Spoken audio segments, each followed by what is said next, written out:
Hi. Thanks for coming. I see some alum in the audience. How many of you have been to the south of France and done the program? 3?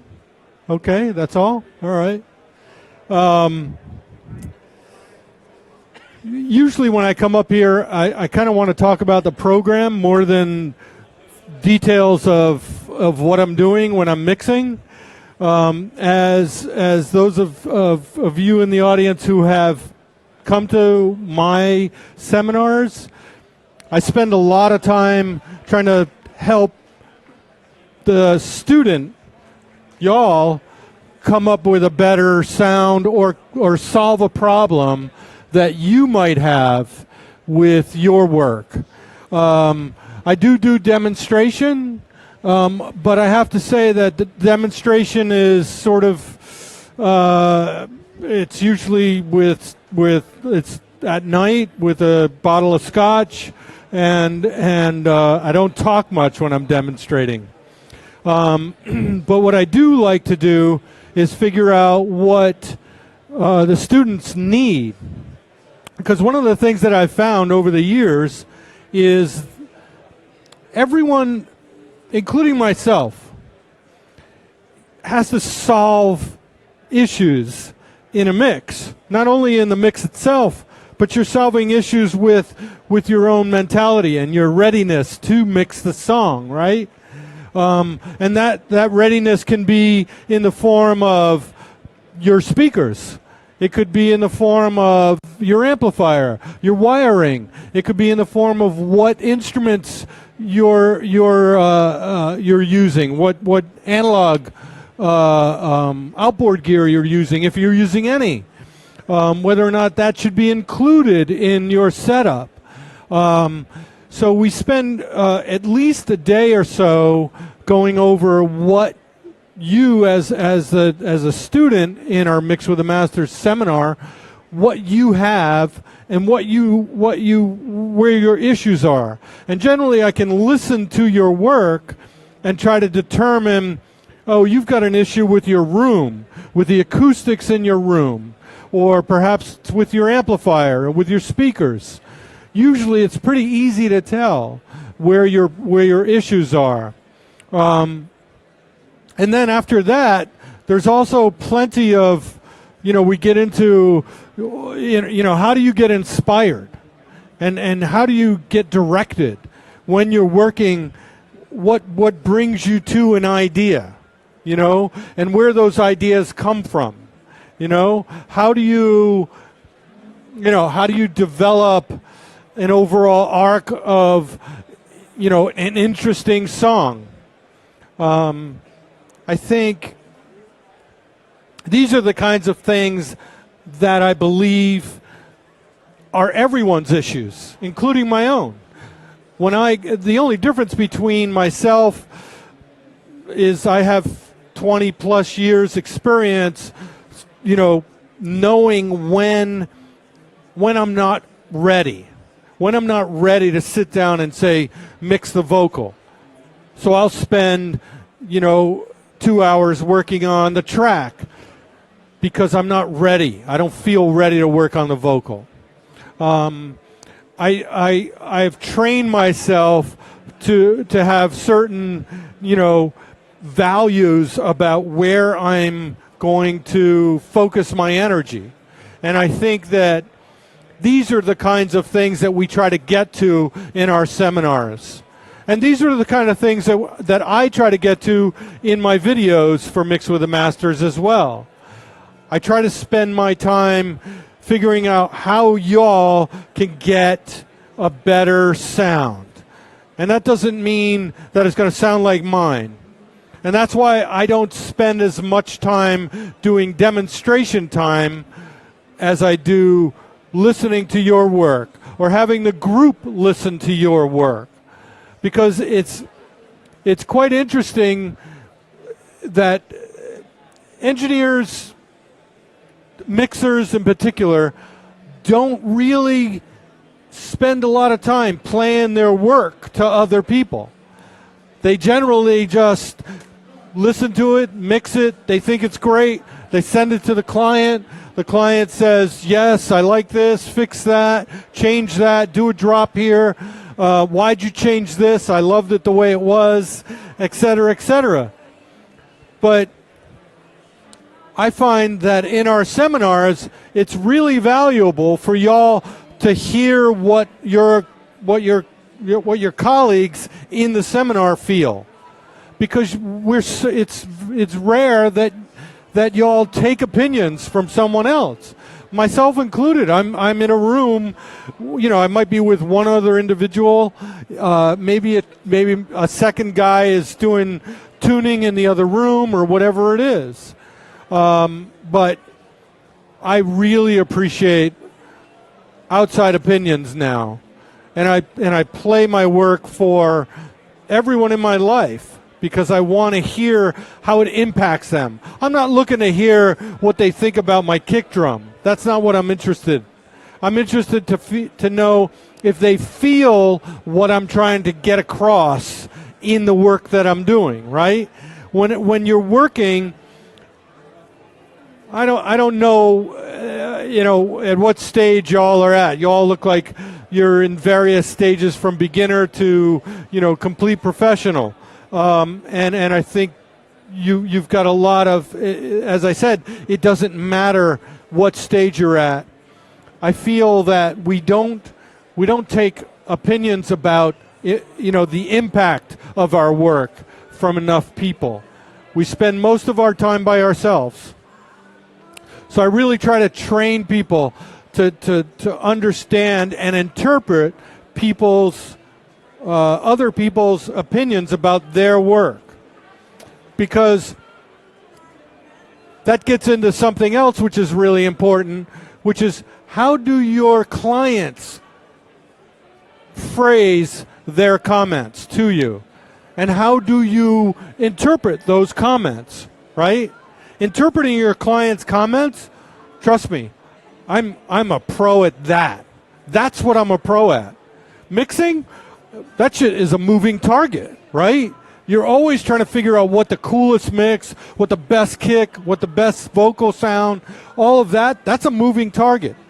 But interpreting what your client says to you about what they want or what they're feeling about your work, that's what you've got to become professional about. Because quite often, you'll get a comment that's, raise the vocal in the bridge. But as an engineer, I know that it might not be about level of the vocal. It might be the impact that the vocal is having on the listener at the entrance of the bridge, or maybe it's, leading out of the bridge into the last chorus, whatever it happens to be. And sometimes that means I've got to not raise the vocal. It might mean just re-EQing the guitar that's underneath the vocal, right? So this is what we try to get to when we're in our seminars, and we're trying to figure out how to interpret what your artist, what your client is telling you. Because that's really what this is about. And that's why we take our other classmates' information, and we want to hear from the classmates that you're with about your work. There's one student I remember specifically while we were at Mix with the Masters in France. And he was an older gentleman, German, great engineer. His individual tracks sounded incredible. Problem was, when he put them all together, it didn't sound that interesting, right? It sounded like you could hear the guitar, but nothing was particularly interesting about his work. And I could have explained that to him, personally, individually, but really what happened was it came out in the class itself, because as he was playing his work, everyone was like, can we solo that? Oh, wow, that sounds incredible. Let's listen with the whole track. Oh, okay, wait a minute. It's not having the same impact. All right. And what we discovered was he was doing his equalization, his compression. He was doing everything in solo.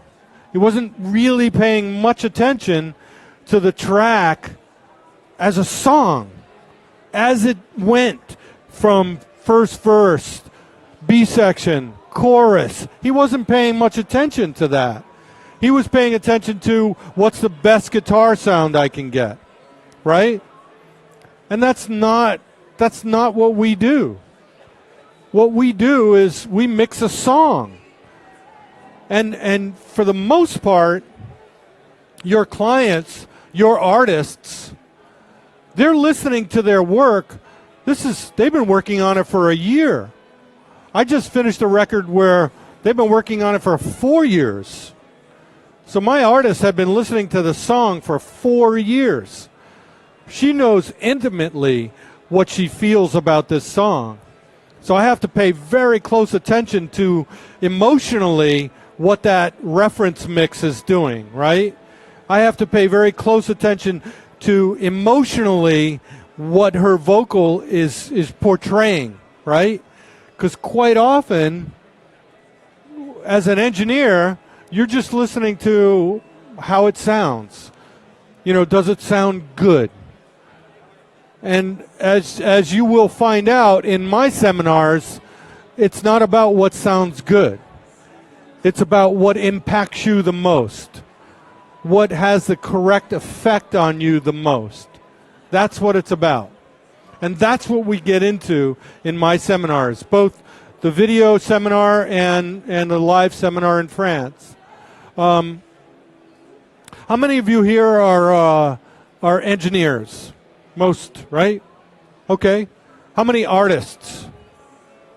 Oh, okay. That figures. And how many producers? Right. So you all want to do everything. It seems to be the case these days. Everybody wants to do everything, right?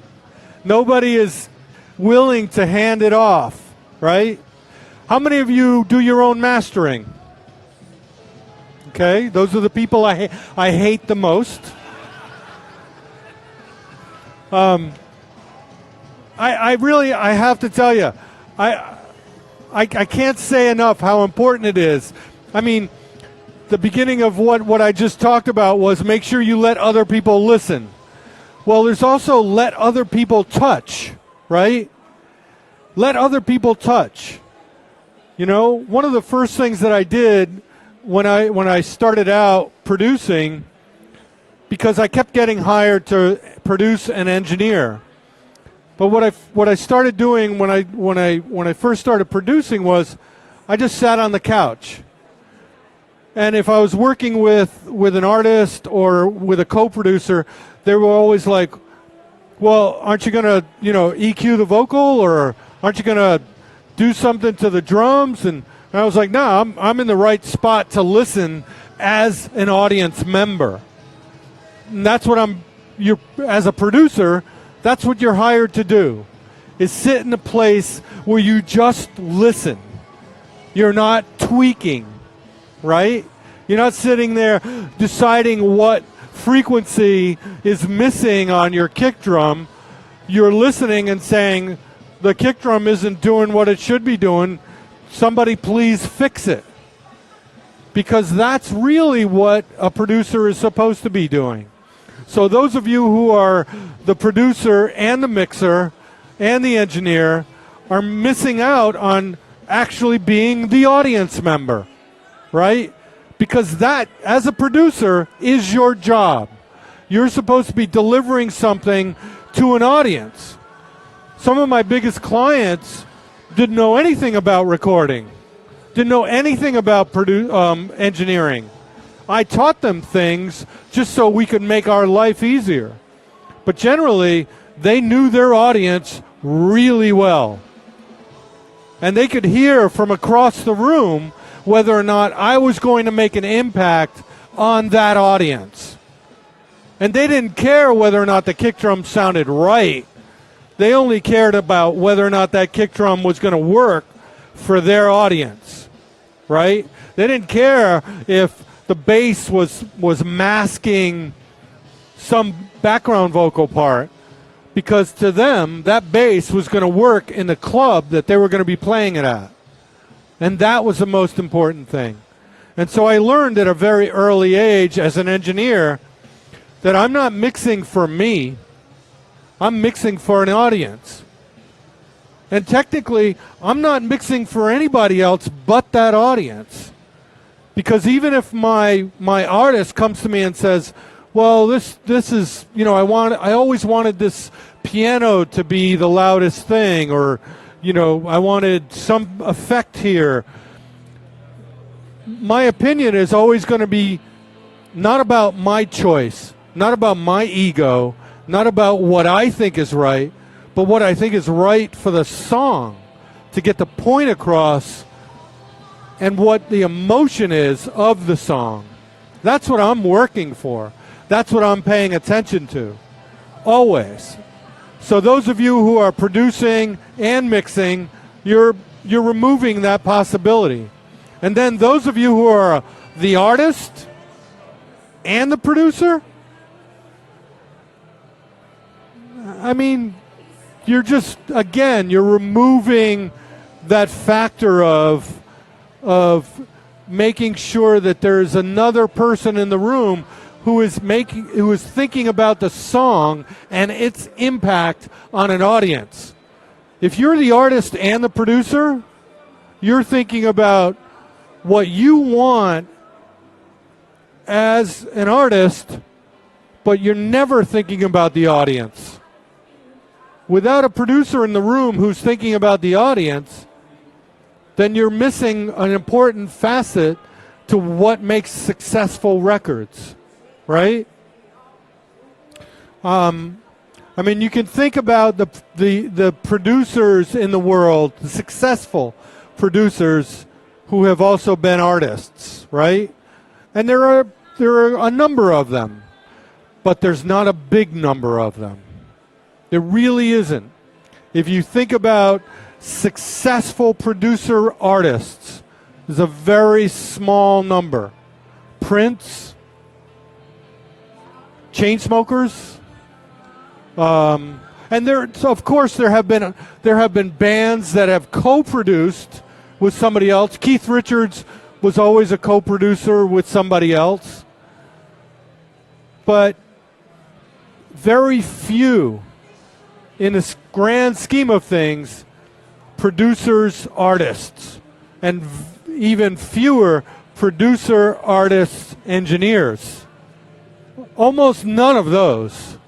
I mean, okay, maybe there's a couple dance guys, DJ guys, maybe, but not many people are artist, producer, and engineer and had a successful career. So those of you who raise your hand for all three of those things, think about what you're doing and think about how successful other people have been at doing it. There's not a lot. There are some, but there's not a lot.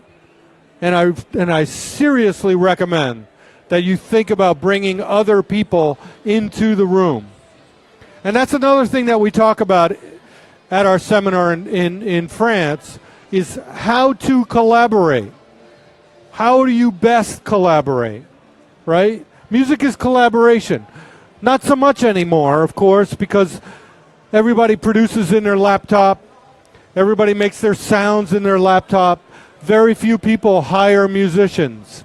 Very few people bring in more than one other person in the room. I mean, in our usual home setups, there's usually only two inputs, right? And then everybody else, you know, just goes in, waits for their turn to go in those two inputs. And that's fine, and I get it. I'm just saying, try to figure out ways to collaborate. And that collaboration could be just going across the hall to the other studio and saying, can I play this? Can I get your opinion on this mix? Can I get your opinion on this guitar part? Can I get your opinion on this vocal tuning? Anything. That's collaboration. Because don't forget, that's what music has always been. From the caveman days when somebody's beating on a log to make a drum beat, they were hoping that somebody was going to start dancing to it, right? That's music. Music is about language. It's about communication. It's about emotion. And if you're doing everything in a vacuum, you're missing a point, a very valuable and important point. So I recommend, and this is one of the things that we work on in France, is getting y'all to learn how to communicate your ideas. Because all too often, even the person who is trying to give criticism, constructive criticism, is focused on the wrong things. They're focused on, if you talk to an engineer, they're focused on the EQ of the vocal or the kick drum or the bass. But if you talk to your 12-year-old daughter, she's just going to say, I like it or I don't like it. She's not going to have any opinion about the vocal level. She's not going to have any opinion about the kick drum. She doesn't even know what a kick drum is. And she doesn't care. She's going to say, I like it or I don't like it. Because that's based on what she listens to. And so it's really important for us as music makers to start learning how to listen as as an audience member, right? Very, very important for us to do that. And that's another thing that we go into in our seminars, is how do you sit back and listen as an audience member? Because all too often, I can think of so many times I've played my mix for a friend who's a producer, and I swear to God, the first thing out of his mouth or her mouth when the song stops is, oh, the tuning on the vocal in the second B section is off. I swear to God, every single time. Every time. And the first thing out of my mouth is, I don't give a fuck. Because I don't. If the tuning is off, then it's off for a reason, hopefully, right? I don't need to be told when the tuning is off. I can hear when the tuning is off. What I'm interested in is it impactful? Does it make you want to listen? Does it make you want to be engaged in the story of what is happening in this song? That's what I want to know. Am I accomplishing that? Because if I'm not accomplishing that, and all you think about is the kick drum or the tuning of the vocal, then either you're not paying attention to the song, and maybe I'm not getting that across. So when somebody talks to me about tuning, maybe I'm just not getting my point across. And I go back and think, I don't go back and tune that vocal.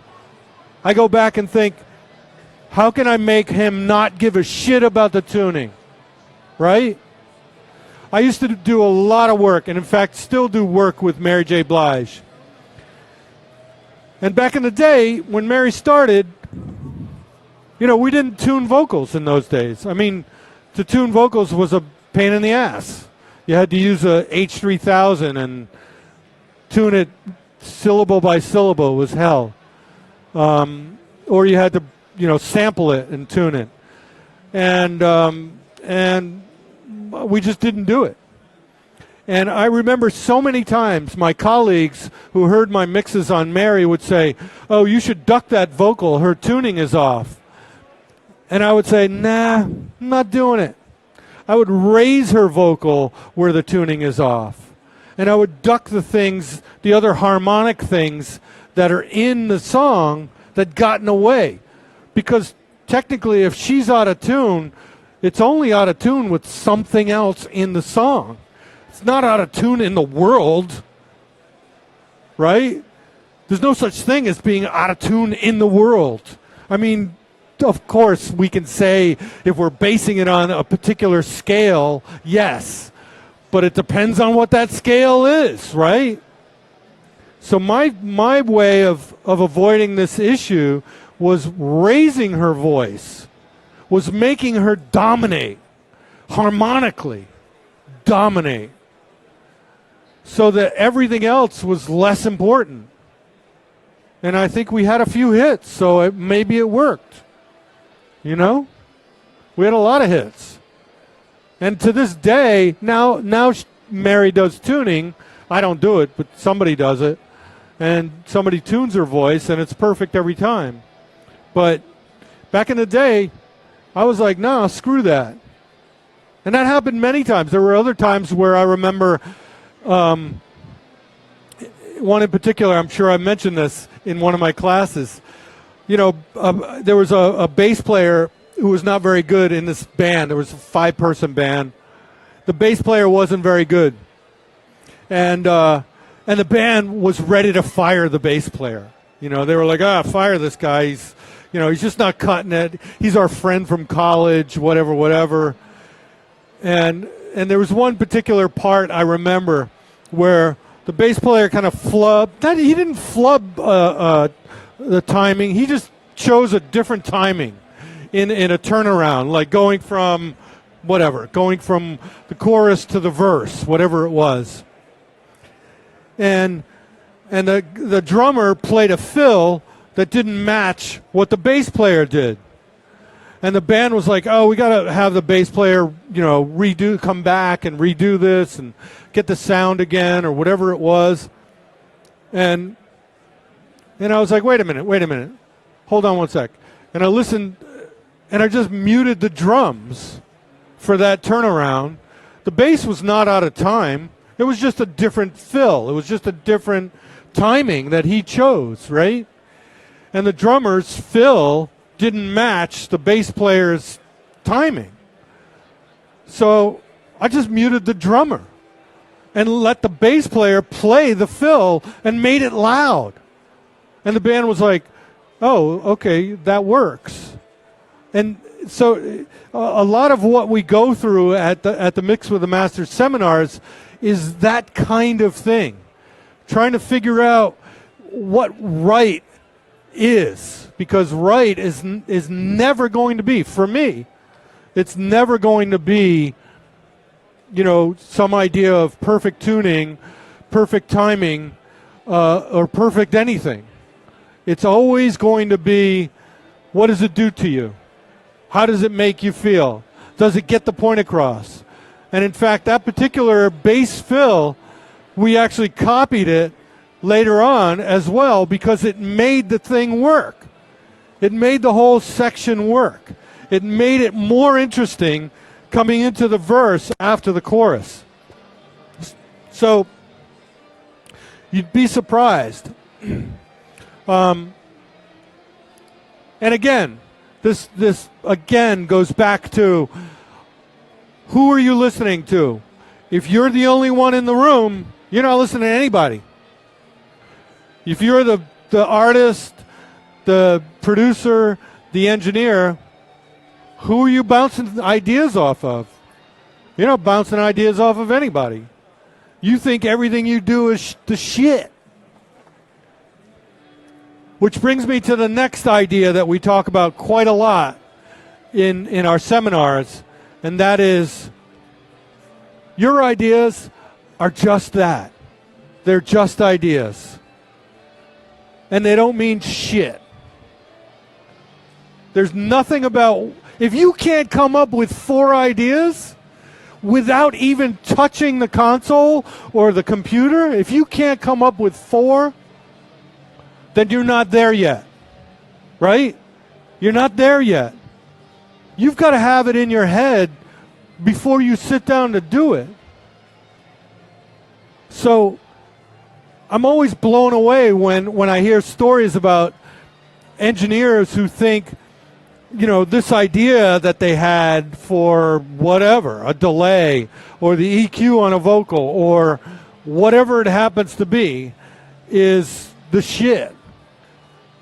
Because in my experience, it's only the shit if it gets the audience right. If the producer loves it, if the artist loves it, that's it. That's when it's the shit, right? And if you get a hit from it, that's when it's the shit.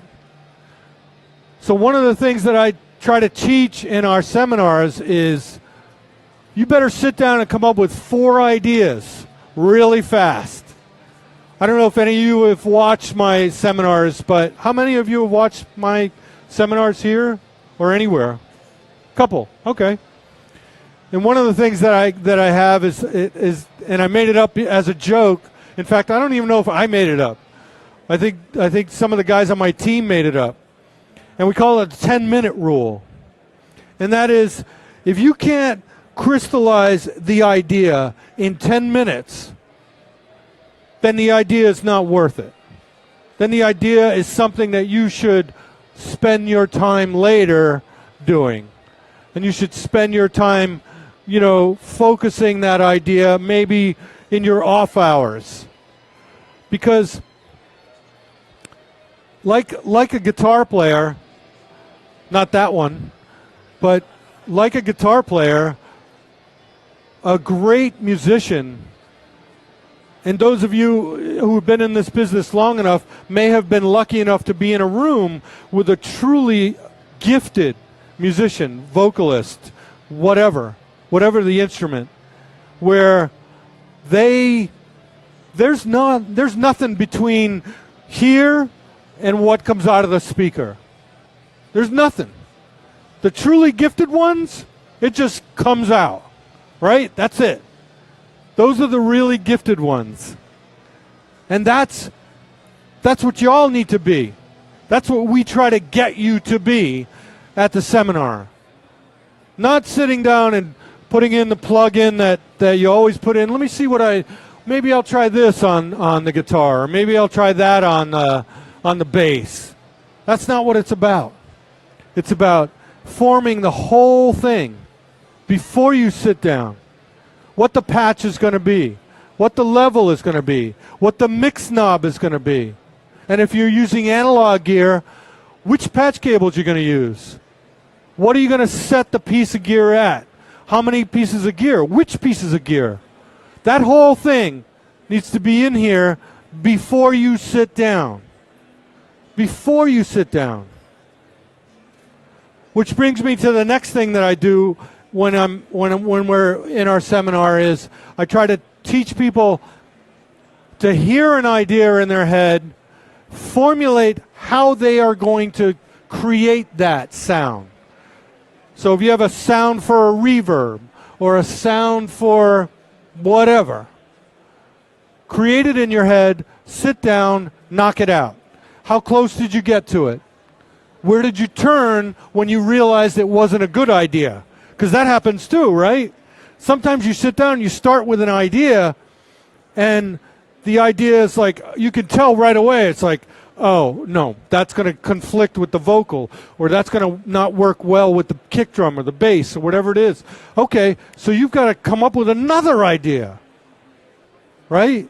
You've got to have, if your one idea is this, you've got to have 3, offshoots to that idea already worked out in your head, right? That's what it's all about. It's like playing chess. You don't know what the music is going to give back. So you've got to be spontaneous enough as it's changing or as it's showing itself, your idea, you've got to say, oh, shit, no, okay, wait a minute, I got to put this first instead of that. I got to compress it more instead of less. Whatever it is, you've got to change on a dime, and that means you've got to hear it in your head first, right? That's what it's about. And that gets into another really important thing that we talk about quite a lot in the seminars, which is practice. Now, I know it's really weird to think about engineers practicing. What is practicing? Practicing is Okay, I did a mix for my buddy. You know, he paid me $100. I did a rough mix for him, and that's practice. That's not practice. It's not practice at all. Doing mixes is not practice. Mixing is not practice. Practice is the same as a guitar player. When a guitar player practices, what do? They go over scales, right? And those scales get placed in their brain and in their muscles. Same as any athlete. What does an athlete do? The athlete does the same move over and over again. That's what an athlete does. I remember in high school, my hockey coach, the same. You're going to get the pass from the corner, going to do that, and going to run up and get the rebound, blah, blah, blah, blah, blah, right? You do that for an hour, over and over, right? But that's practice. Because when you're in a game and that puck comes out from the corner and you take the shot and you immediately are ready for the rebound, then you win the game, right? It's the same exact thing in mixing. If you are not practiced, your muscles, right? And in this case, muscles are your imagination, your knowledge of your equipment, your ability to manipulate and be spontaneous with those ideas. If you're not ready, you don't win the game. That's how it works. It's the same exact thing.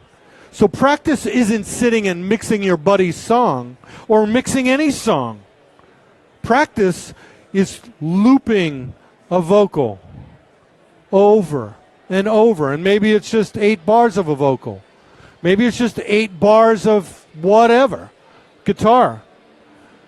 And trying this plug-in, trying that piece of gear, that piece of analog gear, whatever it is. Trying it over and over. Logging, writing notes. This plug-in sounded like this when I said it like that. This plug-in sounded like this when I said it like that. That plug-in sounds better when I move the attack time slower. But that one doesn't sound as good when I move the attack time slower. Making notes about every single thing that you've got in your toolbox. If all you've got is one manufacturer of plugins, you can still mix a hit song. I guarantee it. It's no problem. It's not about the number of plugins you have and the number of manufacturers you have or even the gear you have. It's about your ideas. That's what these seminars are about. Figuring out a way to get you to get those ideas out of the speakers. In the same way, my hockey coach made it natural and automatic for me to get the rebound. That's what we try to do in these seminars, is try to get you to a place where it's automatic. Spending time practicing, logging your practice. Just like working out, logging how many miles you did that day, right? Logging what plugins did you use, what instruments did you use, saving your work, right? Creating chains of things and saving your ideas. This is all practice. Practice isn't mixing, because you better be able to mix from the back of the room, because that's what I do.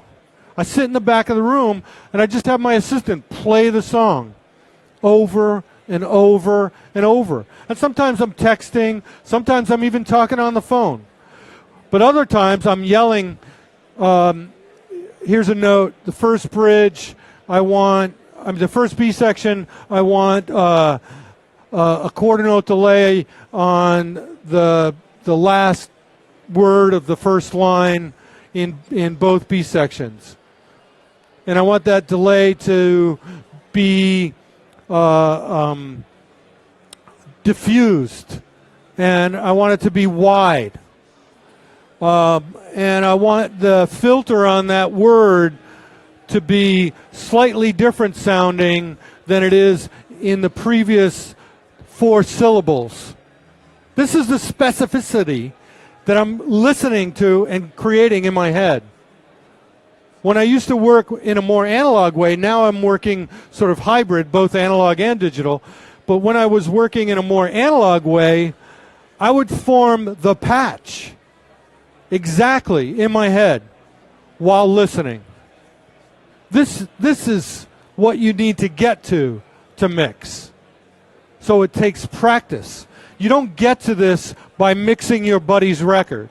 You don't get to this by mixing at all. You get to this by practicing, by knowing the sound in the same way that an athlete knows their muscles know the move, right? It's exactly the same. And this is what you need to get to make a living, to move up, to make hits. You've got to get to a place where you're not even thinking. You're just doing. You've already got the whole patch already worked out in your head, right? It's got to be in your head. It's the same way the guitar player who's an amazing talent or gifted, it's just coming out. It comes out. It's muscle memory. He's got notes on his fingers. He's not going, like I do when I play. He's not trying to figure it out on the spot. The gifted musician, it just comes out. And it's the same for whether you're a mixer or you're a recordist. If you're a recordist, you better be practicing microphones. You better be practicing cables. If you're going to be a recordist, cables. Start there. Change the cable. You better be able to hear the difference between the cable. Absolutely. You should be able to hear the difference between a cable. And think about that. Just for 1 second, think about that. Right? Because some of you are musicians and you have your favorite cable. You have your favorite microphone, right? Well, as an engineer, you don't have any favorites. There's no such thing as fucking favorites. Because there's a place for a shitty mic. There's a place for a mic that doesn't do anything that anybody else would try. There's a place for that. Trust me. There's a place for a microphone to be facing the wrong way. There's a place for a mic cable to be wired wrong. Trust me, there is a place for it. But if you don't have it in your head and know what that means to flip the phase on a mic cable or lift the ground or do any of that, if you don't have that sound in your head as an engineer, then you're just farting around. You're just guessing. I mean, those of us who have been around long enough to know tube gear, how many of you are here? I'm looking at old guys. Tube gear? Yeah. And then when you went into a studio, you would know when they changed the tubes, right? You would know. I'd plug into an LA2A. If they had 3 LA2As, I'd plug into all of them and listen to the vocal on all of them because I could tell when they changed the tubes. And sometimes I would put a piece of tape on it and say, Maserati says, do not change the tubes until he comes back and finishes this song. I don't know about the rest of y'all, but I would do that all the time. I had boxes of tubes with the words, great for Mary J. And just carried that around for the LA2A. Always. All of us had that shit. All of us. You got to be able to hear it. Tubes for sure. You definitely should be able to hear tubes. You should be able to hear what kind of tube it is, you know, what vintage it is, how old it is, how dusty it is. Dusty. And I'm not kidding about that. Literally dust. Because it matters. Because that's how you create the sound. Now today, when I think about dust on a tube, I'm thinking about how can I create dust on a tube with a plug-in? That's what I'm thinking. Right now, as I'm talking to y'all, I'm thinking, what plug-in would I use for dust on a tube? And I've got 3 in my head right now. Does anybody else have one? Does anybody else know what I'm talking about? Does anybody know what dust on a tube sounds like? Right? You're all thinking, fuck, I don't have a clue. But you should. You should. Because that's what this is about. Because the bigger your toolbox of sounds, the faster you're grabbing them. Oh, I don't want that dust. I want this dust. I don't want that transistor. I want this one. That's what you got to be able to hear. Because really, the people who make plugins, that's what they're obsessed about. They sit there and think about that shit all day long. The engineers who make plugins, they're way into that shit. Cables? Hell yeah. You got to be thinking about this stuff. And the only way to think about it and the only way to know about it is to practice, not mixing. Mixing is always about the end result. Practicing is about filling your toolbox with awesome shit that you can pull out anytime you want at the drop of a hat. I made my living under stress. When you're under stress and somebody wants something, trust me, it's awesome when you deliver that thing in 3 minutes. When that sound that they just said, oh, I wanted the vocal to do this in the B section, and you knock it out like that, or they say, yeah, that's close, but oh, I got an idea, and you give it to, that's the shit. And to be able to do that, you got to practice. You got to have all those things up here. You got to have all those patches. You got to have all those chains of plugins, of analog gear, of cables, of tubes, of everything. You got to have it all ready at the drop of a hat. And that goes all the way back to what we were talking about before, which was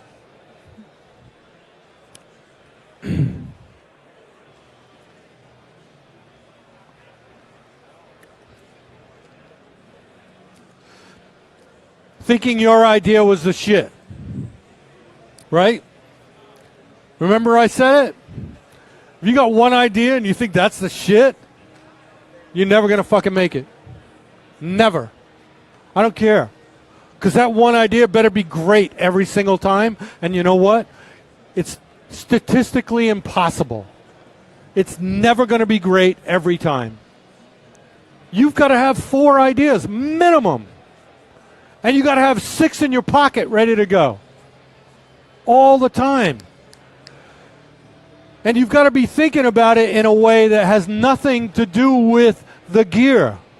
It's nothing to do with the plug-in. It's only to do with the sound that you're chasing. It's only to do with the interpretation of what your client has asked of you, right? That's what you're trying to get here. So those of you who think you could sit in a room and be the artist, the producer, and the engineer, I don't believe it. I don't believe that's a recipe for success. I really don't. I think you've got to realize that ideas come from, like I said, your 12-year-old daughter saying, I don't know, I just don't like it. You've got to come up with a new idea to make her like it. If she's your audience, right? That's what it's about. It's about winning that audience over. And I'll do anything I have to do to make that happen. Always. Always. And sure, I'm trying to make myself happy as well. You know, I want to be impacted by it. But of course, I'm always thinking about the audience. And that brings me to another thing, which is I'm never sitting between the speakers for too long. Never. I'm always moving around. I'm always sitting on the couch. I'm always talking on the phone while a song is playing. I'm always having a conversation with somebody else. The rule in my studio is never push stop. Never. This is the term for stop. It's the only term for stop. If you hear the word stop, maybe, but generally not. It's always this. Never stop. The music always is the most important thing. Because you live music. Nobody lives music between two speakers. Nobody. Especially now. Back in the day, sure, I had a stereo at home. Now I got a Bluetooth pill, or I listen on my TV speakers, or I listen, in the car, or I listen on my laptop, or I listen on my iPad, whatever it is.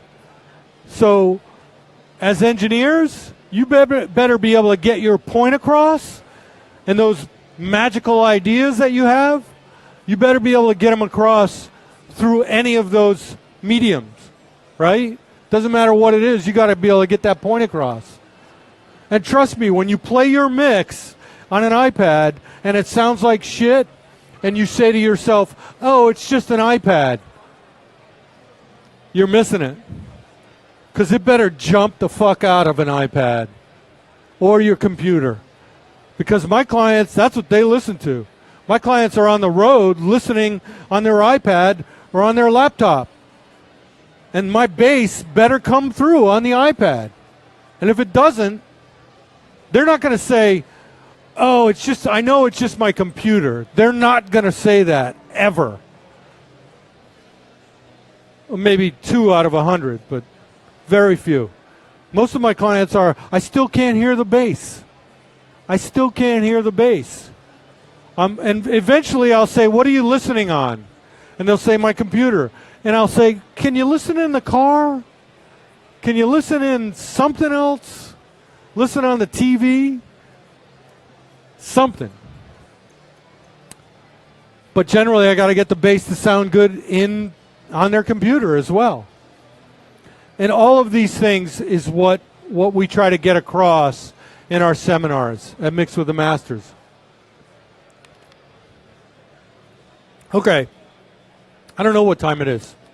I don't have my phone. 1:50?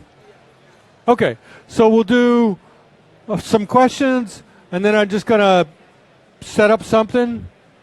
So we'll do some questions first, then I'll set something up and see where it goes, and then we'll do another blab session.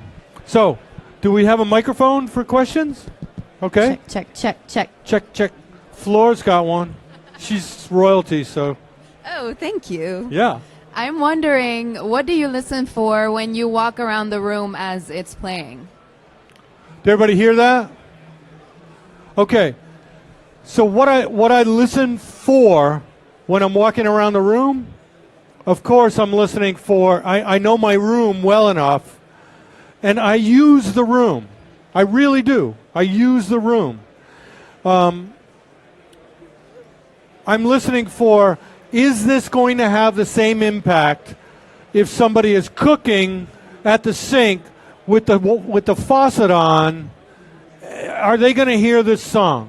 Are they going to get it? Right? So I'm at various places around the room trying to decide, am I getting my point across? And I'll walk in the next room. I mean, it was a funny thing. Back in the day, there was an engineer that I used to work for a lot. His name is Glenn Rosenstein. And I used to be his second for, I don't know, a year, 2 years.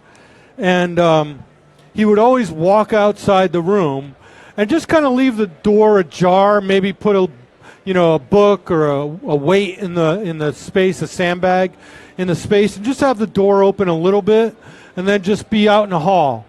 And there might be noise from the shop or noise from another studio, and he would listen to the whole song and make notes from outside the room.